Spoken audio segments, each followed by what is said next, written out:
C'est une priorité du quinquennat, le président l'a réaffirmé, ça progresse, il y a encore des difficultés, des dysfonctionnements et ça, on en est tout à fait conscient.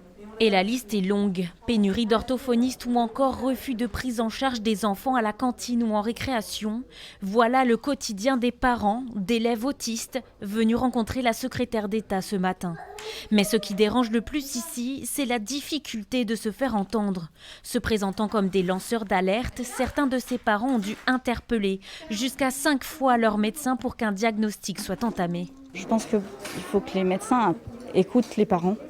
Parce qu'on voit des choses et c'est vrai qu'on a souvent l'impression de ne pas être entendu. On n'est pas les seuls, on a d'autres parents qui sont dans le même cas que nous. Peut-être qu'il faudrait plus former au niveau de l'autisme. Autre problème, les listes d'attente. Comptez 8 à 12 mois en moyenne pour obtenir un rendez-vous dans la seule unité de diagnostic de Dordogne.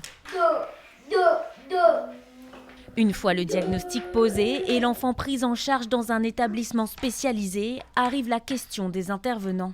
Il faudrait que les accompagnants d'élèves en situation de handicap, donc les AESH, aient un véritable statut qui soit réellement professionnalisé avec un temps d'intervention qui corresponde à un temps plein de façon à éviter la précarité de leur situation. Donc ça, c'est une première chose. La deuxième chose, c'est aussi qu'ils soient formés au handicap. Aujourd'hui en Dordogne, 40 enfants attendent une place en école spécialisée. Cette année, le gouvernement devrait voter l'obligation pour tous les enseignants à être formés au handicap.